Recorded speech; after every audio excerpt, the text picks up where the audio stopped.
Hey there, it's CJ Willie, and I am cracking a pack. Today is pack number 2 in my science project of cracking the packs for my Magic the Gathering Theros Beyond Death bundle. Check out my preview video for the explanation on how this science project will test the theory to see if I can open cards with value greater than the $30 I spent on the bundle. I've added the link to my Magic the Gathering Theros Beyond Death bundle preview video in the description below.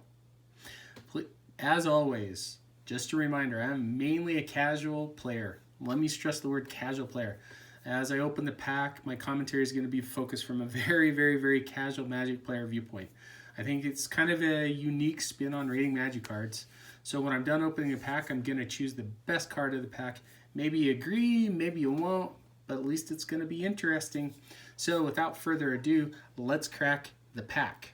And as you can see, I've got it numbered number 2, and then I've got all the rest of them still waiting to go all the way down to number 10. Okay, so pack number 2. What will we find?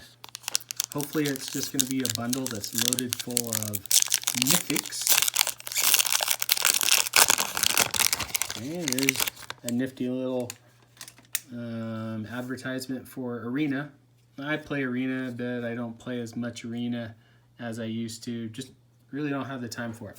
Okay, first common we have Nyxborn Courser, 1 and 2 white, generic 2/4 enchantment creature. You know, I didn't mind playing this card. It's pretty nifty in white devotion. It seems white has a little bit more devotion and enchantment sort of theme, so it was a fun card to play in kind of the small draft formats that I've done. Next one is Towering Wave Mystique, 1 in a blue. It's a 2/1 Merfolk Wizard. When it deals damage, target player puts that many cards on top of their library into their graveyard. I played with it a couple of times. In my opinion, in Theros, especially in the sealed or like the limited drafts I've done, 2 mana, 2/1s just get outclassed way too fast.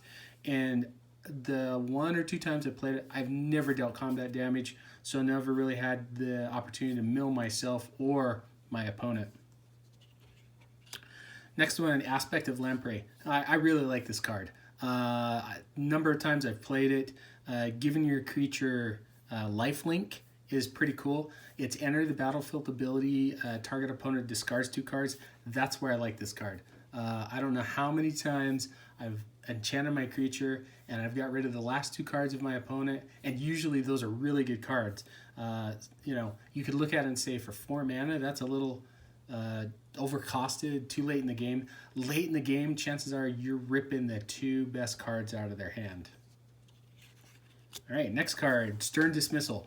1-drop blue, instant, return target creature or enchantment an opponent controls to its owner's hand. I would really like this more if I could return a target creature or enchantment I control as well. That being said, with Theros being an enchantment heavy deck or set, being able to bounce their creature so that the enchantment fizzles has been pretty cool. Next card is Satyrs Cunning.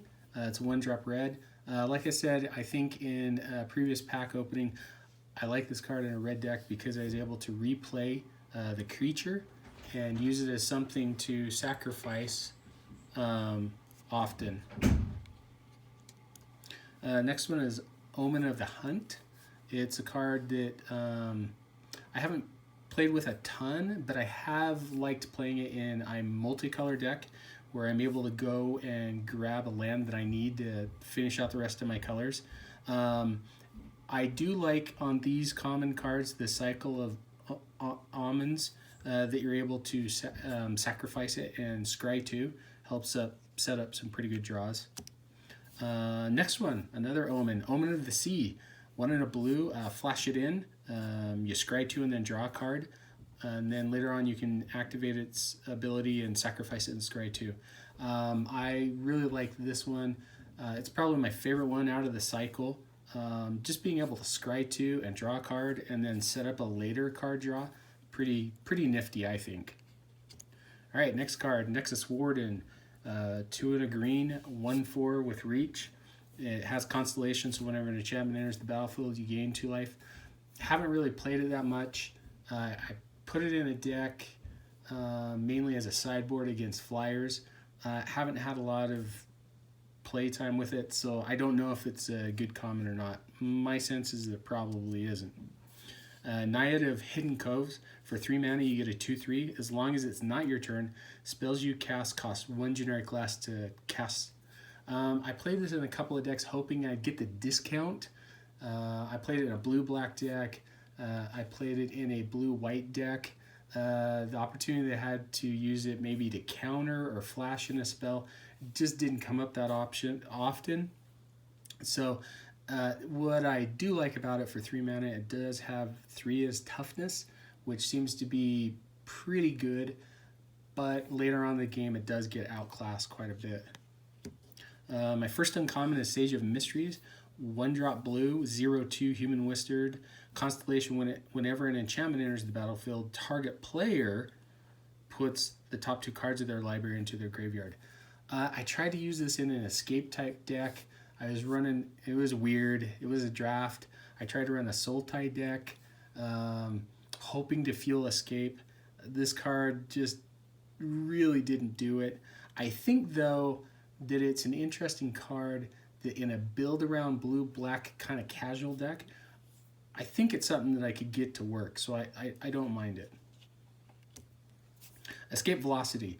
1 red, enchantment aura. Enchanted creature gets +0/+1 and has haste. You can escape it. This card I really kind of laughed at, and I thought, why the heck is this stupid card uncommon? Well, the reason why it's uncommon is if you're facing a very aggressive red-white deck, and that red-white deck is playing those creatures that have the pseudo-heroic ability, meaning you target them and then all other creatures get +1/+0. Here's what I've seen with this card. You play it, you target one of your creatures, buff the rest of them +1/+0. You sacrifice it. Red has a sacrifice ability, goes to the graveyard, you escape it, you target the same creature, another creature that's got the pseudo-heroic. Pretty soon you're going to do a lot of damage. So my evaluation of it, at first I thought it was garbage as an uncommon. Now that I'm seeing it in very low mana costed aggressive decks, it does work. Okay, final uncommon, Hydras Growth. I've really wanted to play with this card. Haven't had the opportunity yet. I'm kind of high on it because it enters the battlefield. You put a +1/+1 counter on enchanted creature. At the beginning of your upkeep, you double the number of +1/+1 counters on that enchanted creature. Part of me thinks I'm going to get blown out because I put this card on there, and then I get maybe 1 counter out of it, and before I attack it gets blown up. But I think it could be a pretty cool card to build around. All right, so my rare, looks like I've got another blue rare, Protean Thaumaturge. 1 in a blue for a 1/1 human wizard, has Constellation. Whenever an enchantment enters the battlefield under your control, you may have Protean Thaumaturge become a copy of another target creature, except it has this ability. So this is something in like a casual kitchen table format that can be really fun.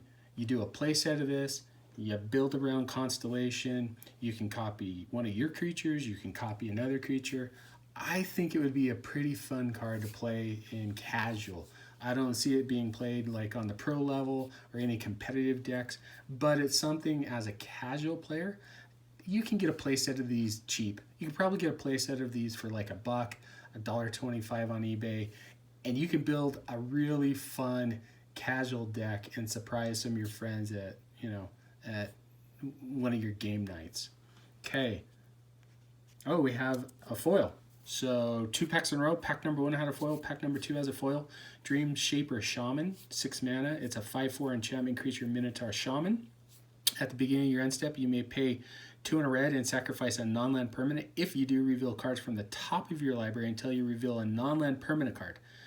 Put that card onto the battlefield and the rest on the bottom of your library in a random order. I don't know what to think of this card.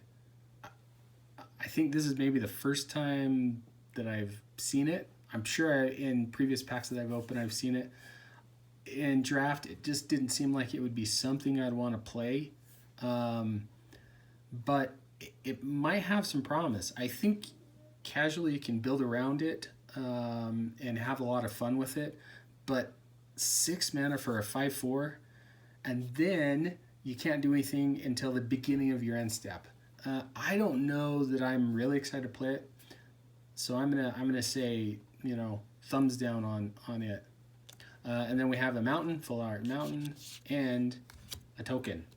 So out of the pack, what I think my favorite card is Omen of the Sea.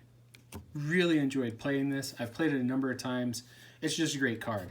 It's basically an instant for 2 mana, 1 in a blue. You're going to scry 2, you're going to draw a card, and then you're going to sacrifice it later on, and you're going to set up your next possibly 2 draws. Great card. It's a common that I wouldn't mind putting in a lot of the blue standard type casual decks that I'm brewing. So that's my favorite card of the set. Hope you enjoyed the video. If you did, please subscribe and share. Until next time when I crack pack number 3 from my Magic the Gathering Theros Beyond Death bundle. Remember, this is for science.